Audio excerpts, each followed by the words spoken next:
Hello, and welcome back to Shadow Work Library. On this episode, I'm interviewing my friend, the fabulous Jodie Nelson, who's going to be nerding out with me on one of the essentials for being a high functioning, awesome human, which is sleep. This show is a little different than what you might be used to hearing here. We talk about physical, very 3D realities of the state of our bodies when we're not getting adequate sleep, both the length of sleep and the efficiency of our sleep. And we spend the majority of the show actually going through Jodie's 3-phase process for improving your quality of sleep, which she worked on with her husband, Dr. Mike T. Nelson. This show is great for everyone, but especially parents, because Jodie's the author of a children's book called Mr. Mole Goes to Sleep.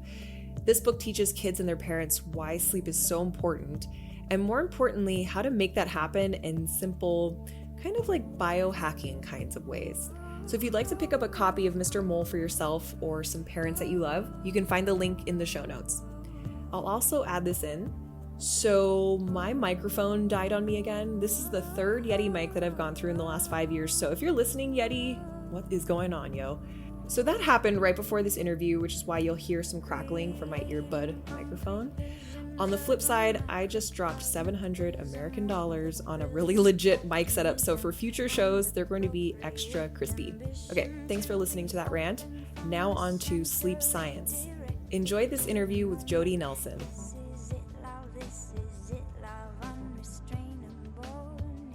So let's just dive into it. Jodie Nelson is here on the show today. Welcome. Thank you. Jodie and I have known each other for a really long time now. I think I met you first at a Barbell Business Mastermind. Yes. I can't remember which year. Maybe 2016? That sounds right. Yep. Yeah. So you were there with your husband, Dr. Mike T. Nelson. Yes. And he is a legend in the fitness space. Mm-hmm. And you're his better half. Well, thank you. I call him Dr. Smarty Pants or Mycopedia, which I'm sure he wouldn't let anybody else call him Dr. Smarty Pants, but yeah. Well, we'll try it out. We'll see. I'll put it in the show notes. So Jodie, you're here on the show today to talk a little bit about Mr. Mole, which is another nickname you have for Dr. Mike, which is hilarious. Mm-hmm. Mr. Mole is a character in your children's book called Mr. Mole Goes to Sleep. Right. And the reason why we're talking about sleep today on Shadow Work Library is because sleep is something that creates the foundation for your health, and your health creates a foundation for growth. So you're not freaking out all the time, right? Freaking out is not ideal. So before we get into that, maybe you can give us a little background in who you are and what you're up to. Oh, my word. That's always a fun thing. You know, they tell you to do the elevator speech. And I'm like, well, which chapter of my life would you like the elevator speech for? So we're on an elevator of a very tall building. So take as long as you like.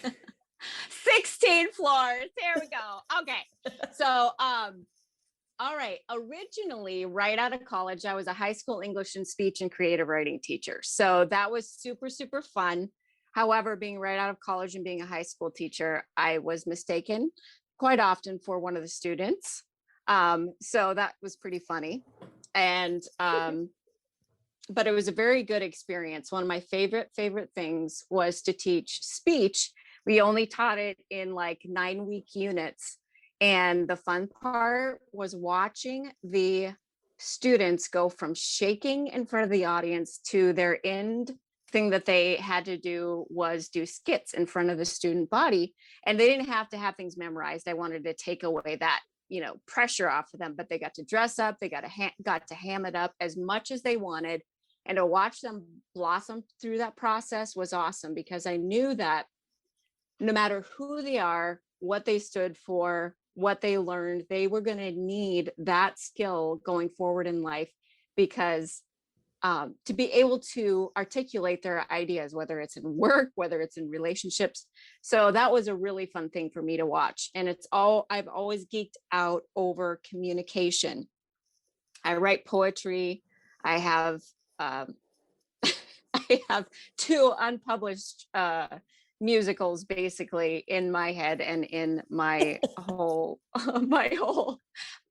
bin of creative stuff over here, and it may only ever be performed by me, but it's things that I like to do. It's the way my brain works. And when I was a high school teacher, people teased me. They're like, why aren't you a kindergarten teacher? Because I loved that interaction, and I had my students actually had to memorize a story, and have one of the younger grades come in and listen to the story, and they were the whole show. They did not get to say that they forgot the story. I said, if you forget your story, you make it up, because we are entertaining these kids. So my brain has always been more on that side of things. Then life happened, and I got a better paying job, and I ended up in the financial world as an executive assistant for quite a while. I have had many lives in this life, and currently I'm now the operations manager, content creator, creative person, and plate spinner for my husband's business. So I do a bunch of things. That's why the elevator speech is hard. And this opportunity to be on this podcast kind of combines the fact that I get to be in the science, fitness world, and I also combine that with my creativity. And that's what this book is, actually. It's a really fun, happy to my fingertips creation of something that started as a joke between Mike and I, and ended up being a really cute idea that has a health and fitness bent, with a rhyme scheme. So That's so perfect. I'm on my bucket list is to be in your musical that's in your head one day. I will write it down. You are in it. Oh, I love musicals so much, so much. Growing up, my brother and I would just watch musicals on VHS over and over and over again. Well, one of my favorite sayings is, we're not dead yet. So I have a bucket list that is absolutely ridiculous, but I'm putting stuff on it, and I'm going to ask people to help me get those things. So maybe you should sing. Maybe you should be like, I would love to sing with so-and-so, whatever. I'm putting it down. Yeah. Yeah. I still have time. What am I saying? Yeah. Okay, great. So let's dive more into sleep. Because you working with Dr. Mike have the opportunity to go through so many interventions, health interventions, like what to eat, how to exercise, all of these things so that you become this beacon of health. But I know that your health journey has been more complicated than most. And I would assume that's also been challenging for your own personal development when you're so stuck in the nervousness of your body. It has been very interesting, because there's also, this is just a side note and a whole nother podcast, but there is also the pressure when you're the spouse or the significant other of a person that is highly regarded for their knowledge, because people look at you as some sort of automaton of perfection, like the first ever disciple of Dr. Mike. Like, I'm just going to do all of the things that he says, or know all of the things that he knows, right? Like, no, I don't just hook up a little USB cord and download all of the stuff from Dr. Mike's brain to mine. That's not how it works. And also, I think in a health journey, many people need to cut themselves some slack and think about, what did I have to remove in order to get to the point to be able to onboard more information? So what was it? And the thing for me is that I felt like, and I'm going to share an analogy that is not perfected, but this is how my health journey has felt for the last probably decade, and how it becomes even more clear that that's what was happening, or that's a really good analogy as I look back on it. So I imagine myself in some really, really murky water, and I am just treading water, and I actually had a near drowning experience. So I have trouble in water. So in this analogy, my nose is just above the water and I'm treading water as fast as I can and as hard as I can. But underneath the surface, what isn't seen are these alive seaweed tendrils that are wrapped around each and every limb, wrapped around the trunk of my body, pulling me down as I'm trying to tread water as fast as I can. And my nose is just barely above the water. So if anybody is in a health journey where they're like, oh my word, I just am trying to survive, lady, I don't have 1 more hour to apply to sleep. I'm just barely trying to stay alive. I get that. And that's okay. Right. And we have micro tips on that for you. On every single thing, there's ways we can break it down smaller. So in that analogy, there is not just one thing that's affecting your health. Does movement affect your health? Yes. Does sleep affect your health? Yes. Does having the right people in your life affect your health? Yes. Does the trauma in your life affect your health? Yes. All of those are those tendrils of seaweed that are pulling you down and trying to keep you underneath the water. And you have to, it's like some mermaid handed me a knife all of a sudden, and I got to cut one of those. And all of a sudden the upper part of my lip is above the water. And then I cut another one and my mouth is above the water. I could finally breathe. So the projection of where the health journey goes is not just to survive, it's to thrive. It's to get to a point where those tendrils have all been cut and you are trying to emerge as the best version of yourself. So that's the best, very unperfected analogy of what my health journey has looked like. I feel that analogy very viscerally. Like, I've never had a near drowning experience, but everyone knows that feeling of like panicking, underwater. And so were there times in your life where you were trying to put your head above water, metaphorically, and you just weren't cutting the right seaweed, like you were starting too far down? Yes. And I can say that I still remember one of my girlfriends who owns a gym here in the Minneapolis area. And I worked with her for a little bit working out, and I kept wanting to guilt myself into coming in 5 days a week. And she's like, Jodie, you only need to be here 2 to 3 times a week. You have so much stress at your work right now that it is overstressing your body to try to do that. And you're putting more pressure on yourself. You don't have the time, you don't have the energy, and you need to just let it be 2 to 3 times a week that you come in and you work out. And I thought that was very wise of her, because most of the time, I mean, most people want change yesterday. I know I do. And if you're like, oh, I'm going to take these 300 things and I'm going to change them all right tomorrow. No. I mean, great if you do. More power to you. You're a superhero, better human than me button. Here you go. But it's usually not that easy if there are other confounding factors. So for my friend to notice that, no, you've got stress in your life. You do not need to bite more off. You need to manage what you've already got and figure out where that takes you. So absolutely. I think there are sometimes, and the truth is we don't know which intervention is going to be the one that unsticks, right? That unsticks that first thing. So you have to be a little bit, I had to learn that I have to be gentle with myself on that. Like what goal is appropriate for me? I stayed at a similar weight for 10 years.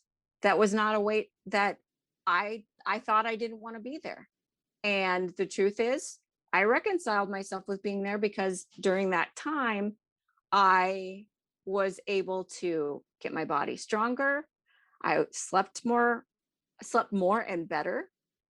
I got my moodiness, my inflammation, my brain fog, I got that more under control. So it's like, okay, what is an appropriate goal for you? What, are you unsticking a bunch of trauma right now? Well, maybe not. Now is not the time for you to jump into, every single day being pummeled to the ground when you're working out. So that is a choice people have to regulate for themselves and find where they sabotage themselves, because that's different for everyone as well. Yeah. On that topic of stress, one of the other great analogies that you shared with me is how stressed out you can be when you're sleep deprived. I think it was about drunk driving. Would you mind sharing that? Oh yeah, I printed out some slides from my from Dr. Mike's Flex Diet Intervention number 8, which is sleep, because it's basically the same as being impaired, like if you were intoxicated. When you're way sleep deprived, it has that same effect. And what happens is what's called micro sleeps. So you're not even noticing that you're asleep when this is happening, but it's like split seconds of micro sleeps that are happening for you. And one of the quotes that is in here, which is backed up by research, and I'll get you the reference if you want it. The quote is, among the common consequences of a large sleep debt are attention lapses, reduced short-term memory capacity, impaired judgment, and the occurrence of micro sleeps. So think about, if you've been driving down the highway, think about how fast you're going and how much distance you are traveling, the distance of a football field in what, like a minute? Imagine you're having a micro sleep while that's happening.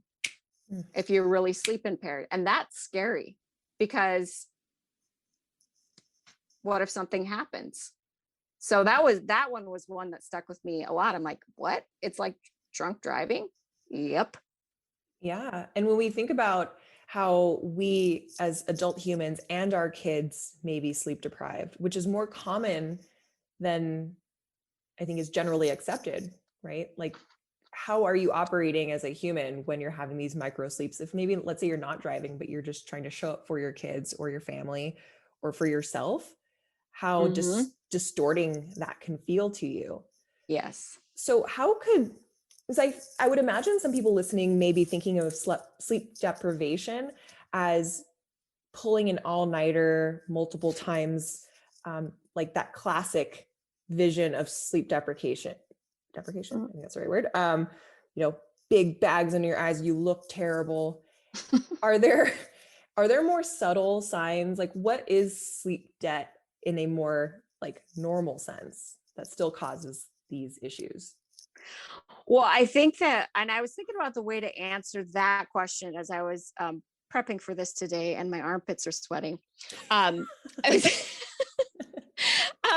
So I was thinking about, now, how do I answer that question well? Because what we just said about micro sleeps, the inability to focus, attention lapses, reduced short-term memory capacity. But you know what else is funny? When you're sleep impaired, you don't know it. Like, I'm fine. So you don't even know that those things are happening. So what was interesting is another study that they did, couple different studies, but the one that I'm thinking of is that, here's a quote. It says, the biological need for sleep might be closer to 10 hours per day that is typical of monkeys and apes living in the wild than the 7 to 7.5 hours typical of humans in today's high-tech clock-driven lifestyle. So if you're getting less than 7 hours of sleep, more than likely you're sleep deprived. And I'm not a scientist, but I can point you to references that actually talk about this, and actual books that talk about this. The answer to the question, the result of the question, is memory lapses, judgment problems, impaired judgment. If you're experiencing any of those things and you know that you don't sleep more than 7 hours, yep. Another way to know about it too is sleep efficiency, which I thought, oh, well, that's the same thing. No, sleep efficiency. So how good is the quality of sleep that you're getting? If you are going to bed and it's not like oh, I'm in bed and then it just goes and I drift off to sleep. If it's more like my head hits the pillow, bam, I'm asleep, you're sleep deprived. Oh, okay. So, and I know that 7 hours of sleep that I'm talking about, that most people get, and that we're supposed to get 10 hours of sleep. I know at this point, and people listening to the podcast are like, I'm not listening anymore. I do not have that kind of time. But what I want to tell you is there are always ways to flip things around and do it in smaller bites. So that's also something we can talk about nearing the end of the podcast or whenever you want to throw that in. Yeah, definitely. I really want to get into a lot of the how-tos because you have a lot on that. Now, what about with kids? So I know I can be aware of when I'm starting to get brain fog. My sleep consciousness is good. I have to tell you that. I know when I've That's had a good. good sleep or bad sleep. I get 10 hours in. I did have to work up to that though, because I used to have a job where I'd have to be in the office at 8 a.m. and I only lived 15 miles away, but it took me 2.5 hours to get there because Gross. oh my gosh, it was the worst. So I would get up even earlier so I could beat maybe the first half of rush hour traffic from Long Beach to Los Angeles. It was nuts. And I just turned into a terrible person, like I'm starting to get road rage and all kinds of things. And I'm like falling asleep at my desk. So I knew back then, okay, sleep is an issue. Many people listening may be aware that sleep is an issue or not an issue for them. But what about with kids? So how can you know if your child is sleep deprived? Well, since I'm only an auntie and I'm not a mama, I am not an expert on telling people what to do with their children, nor would I do that if I was a mama anyway, because that's just not smart. But do they sleep? Do they sleep at other times? Like, are they sleeping in on the weekends? Do they just go ahead and like sleep until 11? Well, they probably need that. And maybe they're having a growth spurt. Maybe something else is happening. Who knows what they're recovering from? So that, I mean, and it's the same for adults. It's like if you're sleeping on the weekends and you're trying to recover that sleep debt, and I would say just because I have to watch how much activity and how much I'm being pulled in all directions and how much stimulus that is created in life, just watch how they're feeling. Ask them how they're feeling, because I know for me, oftentimes if it's been a busy week and or we've been traveling and or there's been 500 activities with 575 billion people, to different personalities, and that's a whole nother thing. But to my personality, who is very overstimulated by a lot of things, that can be very, very tiring. So that's the other hard part, is the individuality of what every single person needs and every kid needs. I have a nephew that likes to get up a half an hour early in the morning, and he's been doing this since he was really, really young, but he likes the time to not be around anybody and to be quiet in the morning, right? So that's what he needs. His brother cracks me up and will take a flashlight to bed and hope his mom doesn't catch him reading some ridiculously large book about, I think, so he loves to read. So that's what he does. He'll climb into bed and he'll read when he's not supposed to. And then, oh, well, I was awake till 2 a.m. because I was reading. So it depends on the kid. What is the kid doing? And just like for us adults, just notice what they're doing. Notice if they're sleeping in, notice if they're complaining about it, notice if they're whiny. I mean, I turn into a 4-year-old if I don't get enough sleep. If I'm way overtired, I'm like, holy cow, who is this chick? Like, I thought, did she ever graduate from kindergarten? I don't know. What about putting your kids to bed? Are there any signs there that they may be in sleep debt? I think you had mentioned something about not wanting to go to bed. Oh, that happens to me.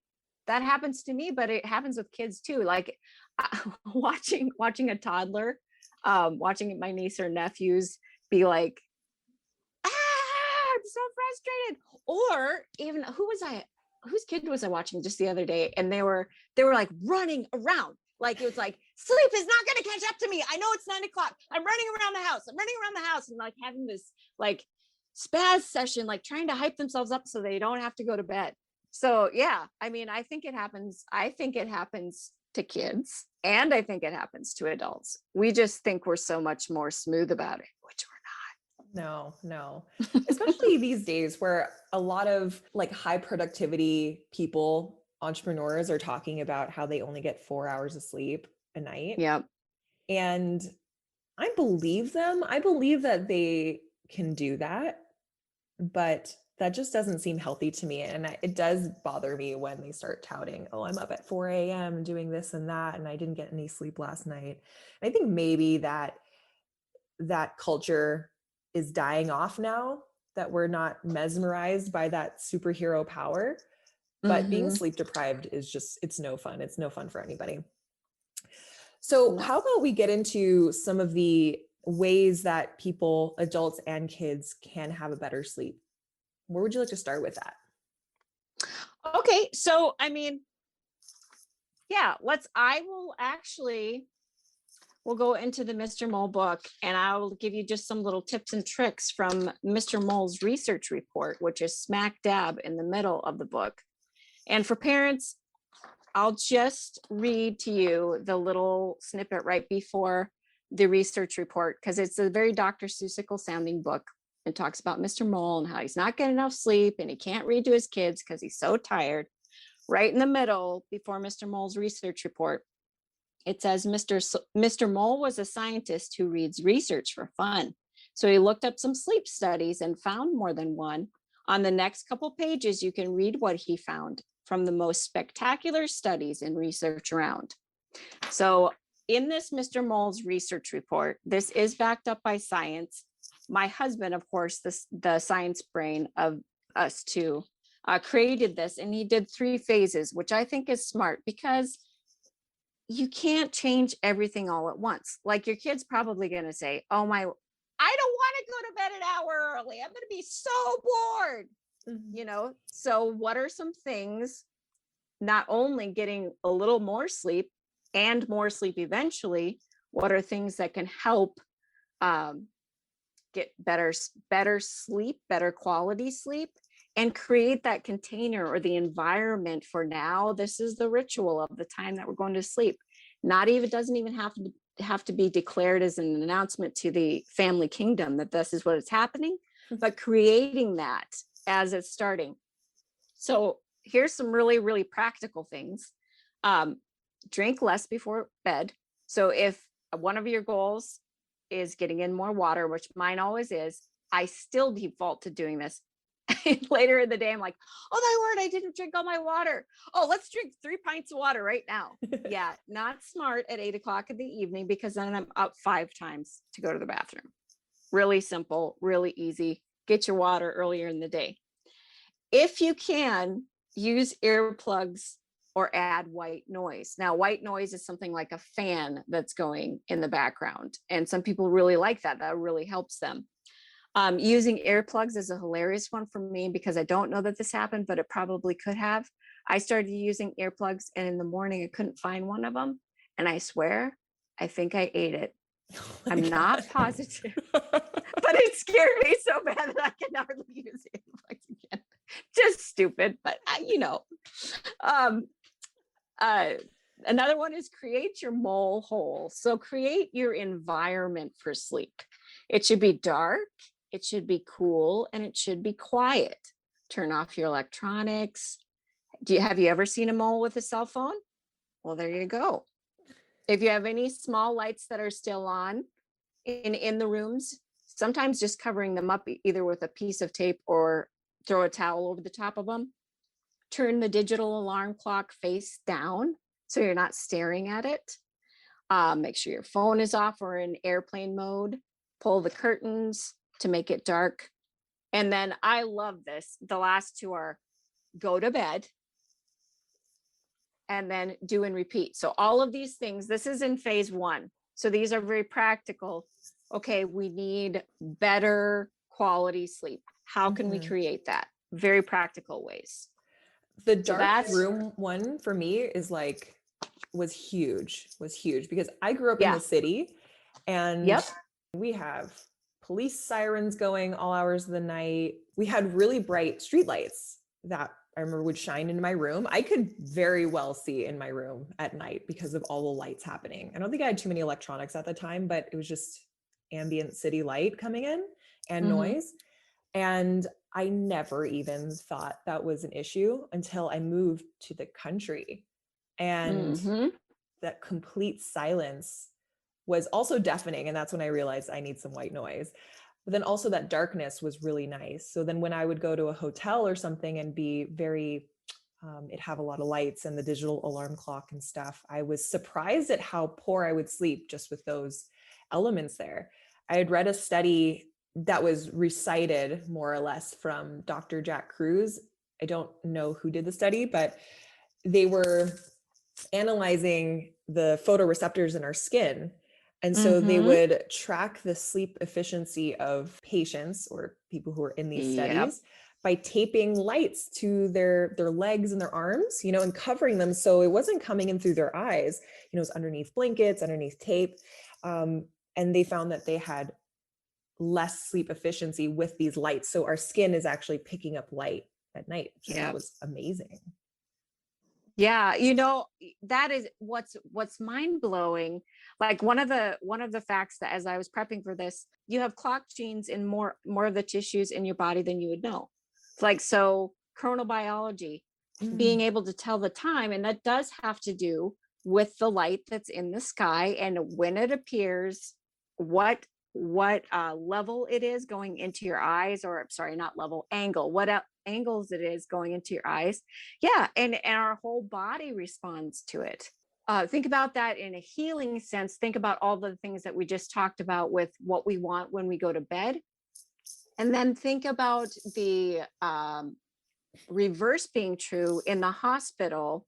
When people are in the ICU, there's flashing lights everywhere. Oh, wow. It's not, even if they're trying to make it dark, it's not nearly as dark. They have people checking on them all the time. They have disrupted sleep. There's way more light in the hospital than you need to have, and part of it is just because they want to hurry up the healing process so that people can move on with their lives, which is understandable. But think about all of that lack of sleep efficiency, lack of rest that you're having as you're trying to heal from probably something that's very traumatic. I don't know. And I would have to actually study this piece of it, but it's always just, it's like, what damage are we doing by not allowing ourselves good night's sleep as we're healing from those things? A lot of systems need to be looked at again. Yes. Yeah. So thanks for sharing this. Hopefully someone who's high up in the hospital system is listening. Yes. Yep. So does that bring us to phase 2? Sure. I can tell you phase 2. Phase 2 actually gives a little bit more science. So this is where it talks about mole glasses. Now, these are glasses that basically just block the blue light. If you decide that you're going to have lights on or you're going to watch TV in the evening, this is what you need. And I'll just read you this little paragraph. The master clock in your brain is a structure called the SCN, the suprachiasmatic, I didn't even say it right, suprachiasmatic nucleus. It responds to light and dark. In short, as light hits the back of your eye, it sends a signal to the SCN that it's time to be awake. The opposite is also true. Less light or dark equals less awake signal, so you get sleepy. The specific spectrum of light that is most stimulating to the awake signal is the blue light, a large component of sunlight. Unfortunately, in modern society, another source of blue light are screens, computer, TV, cell phones, etc. When you're working in front of them at night, your brain is being signaled, it's time to be awake, it's time to be awake, it's time to be awake, when in reality, it's time to prepare for sleep. Remember, to your brain, blue light equals awake. So, and keep in mind, folks, as I'm reading these things to you, this is more of a boiled down explanation. This isn't like, of course, going into all of the science. It's so that you can read this to your kid and they can understand the angle of the light that's going into my brain means something. Sunlight is good to wake up, and as sun's going down, we need to be sleeping. Also, just realizing that all of those electronics definitely are keeping you awake longer than you need to be, and kind of confusing your body a little bit. So mole glasses, they're blue light blocking glasses. You can get those. They're a lot more popular now than when we wrote the book, and even before that. So let's get into the morning walk. That was something Okay. that I started the show off with, feeling really good about it. Tell us the benefits of that. Okay. Well, I'm going to read to you. My husband, Dr. Mike T. Nelson, did a really short article called Fitness Lessons You Can Learn from Blind Mice. And it's very short, but I'm going to read it to you because it explains what would be a couple of my micro lessons, and then I'll riff off of that. It is true that you can learn a fitness lesson from blind mice. Before I get to that point, a short primer on the role of light in your sleep, which affects your gains. That means muscles in the big wide fitness community. Your circadian rhythm is regulated primarily via light or photons entering into the bottom part of the eyeball. So that's why when I was talking about angle, that's what I'm talking about. This sends a signal to your brain and your pineal gland that controls the release of melatonin. It appears that your brain is affected by three main methods. Number one, the intensity of light. So outside is far superior than inside, even on overcast days. Number two, timing. Getting sunlight earlier is better than later because it's signaling to your brain to wake up. And number three, the angle of the sun. So it's hitting the correct spot in the back of your eyeball, which totally amazes me that your eyeball even knows that, and that your brain even knows to compute that. In short, more light into the old eyeball in the AM when the sun is up and at lower angle helps set or anchor your circadian rhythm, so your wake sleep cycle. This all allows you to be more awake during the day to keep your boss happy and set gym PRs or do any fun thing that you have to do. And then it helps you be sleepy at night. Therefore, we must needs sleep. Back to our blind mice. Additional studies, and this is the sciencey quote that goes along with it.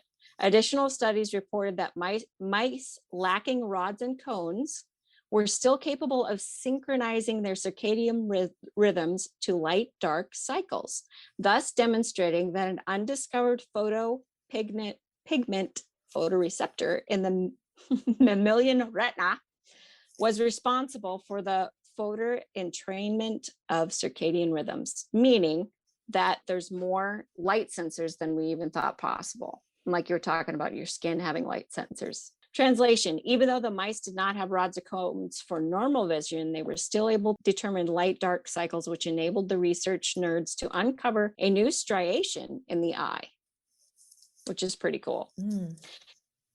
And, here's my micro lesson. You can combine light into your eyeballs with movement via an AM walk without sunglasses on. So that means you're allowing that good morning light into your eyeball as you're moving. You're not having anything block it out. Better energy during the day and better sleep and more movement. It's a triple win. So for me, I love the idea of a walk in the morning. It actually, there's multiple benefits. All of those benefits we just talked about with circadian rhythm and all of the words that I couldn't pronounce. I thought I had prepped my tongue for all of those tongue twisters, but evidently not. Yeah, you did great. But the circadian rhythm of your body, getting that in the morning is very important. It also, for me, a lot of people really enjoy meditation, and I have my what you would call riffs on meditation, where I will sit and write in a journal and then stare at the fire and then write in a journal some more, or I will go on a walk, and I call it my walking meditation because it helps me just sort things as I'm walking. And so for me to do that in the morning is awesome because that repetitive motion just kind of settles my body and brain down so that I can be there, be in the moment, get rid of some of that twitchiness and kind of just settle into my day. And then of course, when you're moving, that's just one more sensory input that you have. And also they have studies they've done on being outside, and even looking at the fractal patterns that are in the trees is very soothing to your system. Now there's research and reasons for that. I've got to go back and look at what they were, but it's pleasing to your system to be outside, moving or sitting in nature. So that makes sense. Yeah. I'll throw my common yep. sense research in here and say we were designed to be outside, not inside. So Yep. around a lot of squiggles and curvy things. And now we find ourselves in boxes with ceilings. And Yes. I think that gives us this feeling of being trapped and twitchy. So the more you can get Yes. outside, the more you can feel at one with who you are and everything else instead of feeling so alone. When you were talking about the angles, so I had read a while back that even so, if you do have artificial lighting in your house, which we all do, even if you did change some of the bulbs, which I think we might get into here, to red lights. I don't know if that was on your docket. I'm not an expert at that. Okay. Dan Party would be someone to research for that. And I could get information on that. But like what kind of light bulbs, what's the best kind of light bulb? But he one thing that he said when we were talking about going to the fridge to grab something and changing the light bulb in the fridge, he has his mole glasses right there. He has a pair of them sitting right there. So he puts them on and then goes into his fridge. But as far as light bulbs, Thaddeus Owen from Primal Hacker also talks a lot about light. In fact, he's where we got our mole glasses from, the fancy ones. Okay. I'm a poser scientist. That means I can say a lot of things. I do understand a lot of the things, but as far as digging deep into the research on particular like the light bulbs, nope. Okay, that's fine. I feel like people like us, call us journalists, we're just another Yeah. step. We know how to tell the story of the science. That's right. We did a bonus episode early on in this podcast called Sunlight something. I don't have it off the top of my head, where I do get into light bulbs from Dr. Jack Cruz's research. Oh, okay. One of the things I didn't talk about in there is the position of the light bulbs. And now that you're talking about the angles, I mean, artificial light is artificial light. It's not going to be perfect, but if you have an LED light versus a red light, there's a lot less blue that's coming in through that red light, right? So again, not perfect, but we do what we can to live in the modern world somewhat normally. Yes. So he was saying that like lamps are so much more soothing than recessed lighting. Even if your recessed lighting, the ones that are coming on top of your head are, the light is dispersed and it doesn't feel harsh like a fluorescent light does. It feels so much better if you even just have those same lights in the lamps because they're coming in at this angle of perhaps the sunset. It's not on top of your head or in those angles. So we had just put in a few lamps here and at my house here and added some red bulbs, and that felt even better than just screwing the red bulbs into the recessed lighting that I had before. So just a little personal story about light. Yes. And I had a coworker that she actually had to change the lighting in her office. Was larger than a cubicle. It was a lot nicer than a cubicle. However, of course you have the fluorescent lighting. So she brought in certain lamps because she was getting migraine headaches from having this particular, and it was intense. She had a smaller office and it was just intense. And I have never really liked fluorescent lighting. It just it's not soft at all. So yeah, I think that probably that's a great question. Those angles probably make a ton of difference. And we have in our bedroom, we've got the ones that we have on our like nightstand have different light bulbs in them than regular, so that they are not giving you such your eyeballs a jarring effect as you come into the room later at night getting ready to hop into bed. Yeah, that's great. I need to change the bathroom light bulb. Maybe I won't have such an issue with it if I stop drinking water so late in the evening, but that is traumatizing, turn on the bathroom in the middle of the night. Oh, for the bathroom, I actually just took a very small lamp, plugged it in with one of those same bulbs because I was realizing the same thing. I'd walk into the bathroom in the middle of the night and I'm like, wow, my eyes. It's like lighting a candle and then it's way better. So what else in phase 2, or did we cover everything in there? There was only a couple things in phase 2 that we didn't repeat.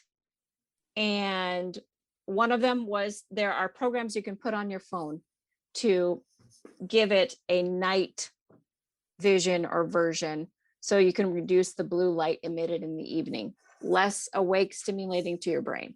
And so we should put this Also, on 2 or 3 every device we have, like your every device iPad. that you can, your computer, if you're still working on it later in the evening.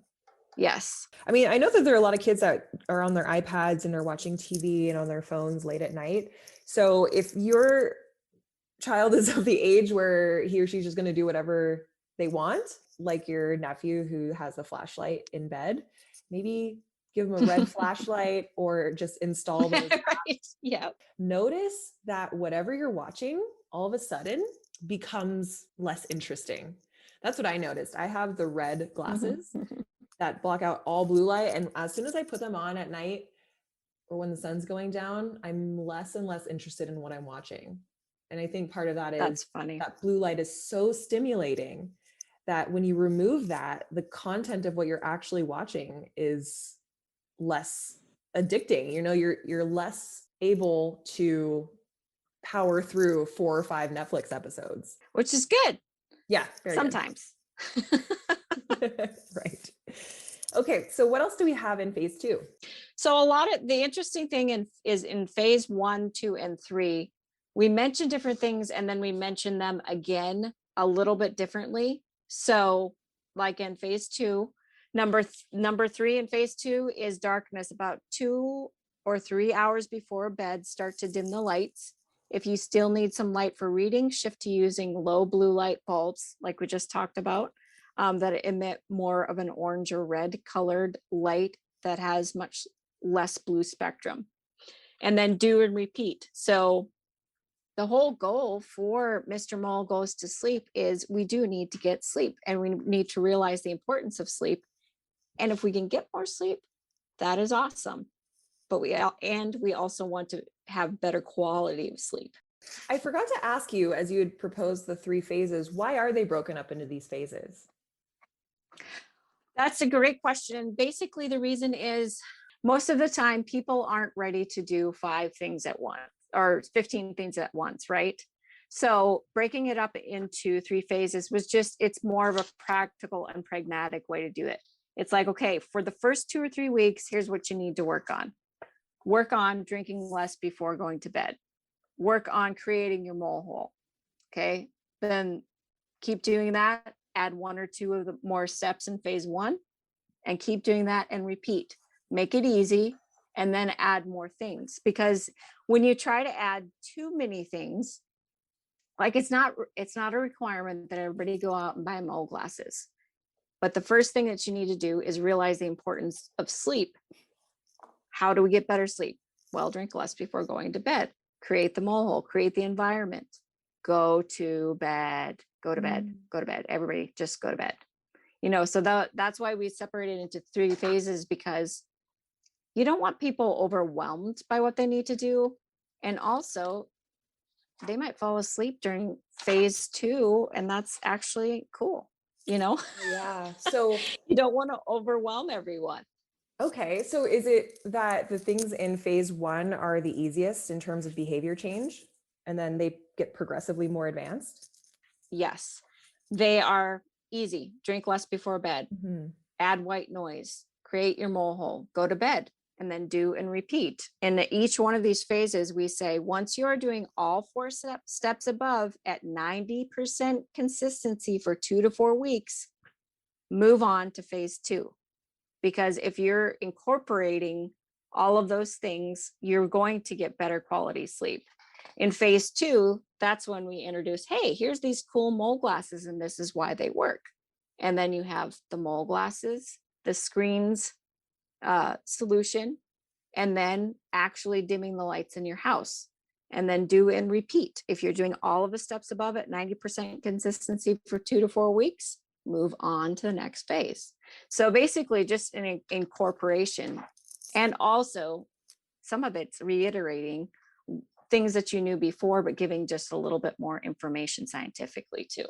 Yeah. So if there are any coaches listening, what we're talking about, or people that work with other people, what we're talking about is what Dr. Mike calls coaching leverage, which is we take the ease of the behavior change and multiply and then rank it.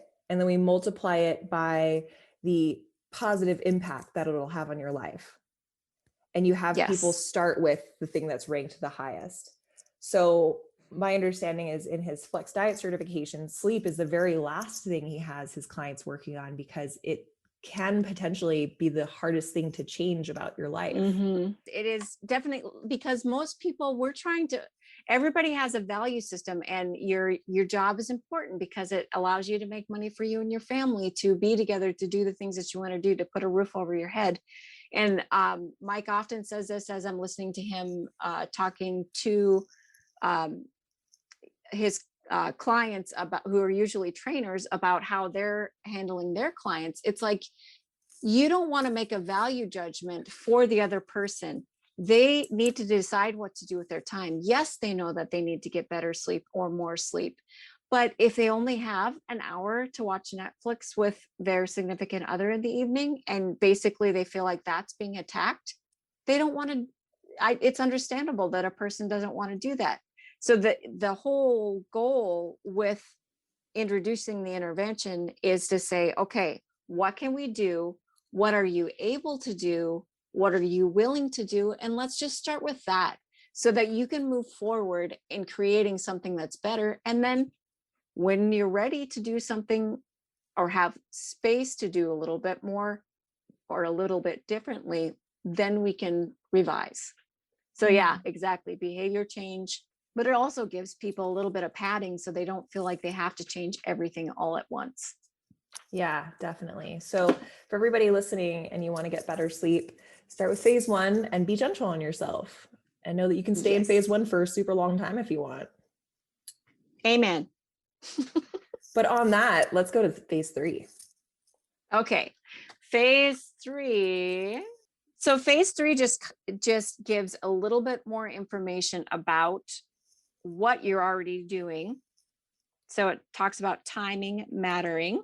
So work to go to bed and get up about the same time every day within about 30 minutes. If you still find you're groggy waking up after a week of doing this, go to bed even earlier and get more sleep. Now you can increase that by 10 minutes, right?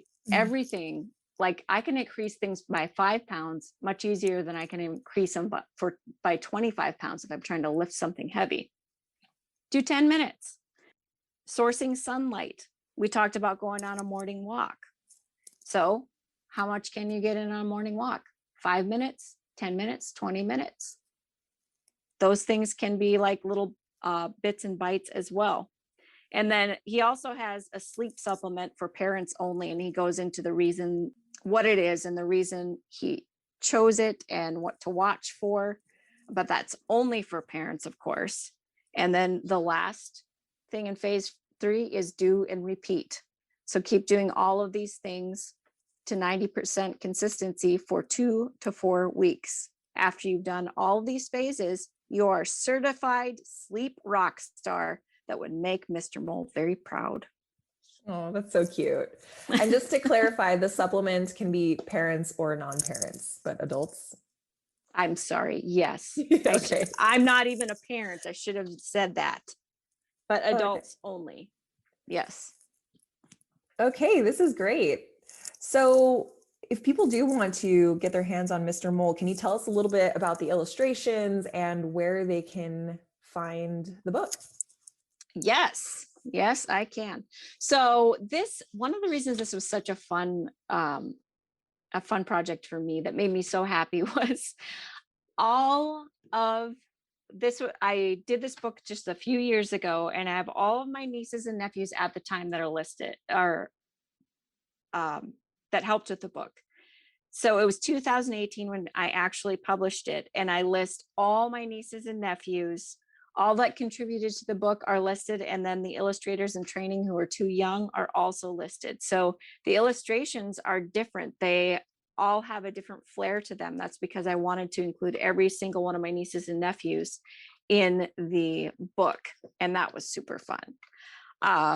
And then where to find it, you can actually find the Mr. Mole book at miketnelson.com and then /whos, WHOS. Just type that in and then it'll pop up Who's Mr. Mole. I've bought Mr. Mole for all the kids I know. That's 2 of them. But they really, really liked it.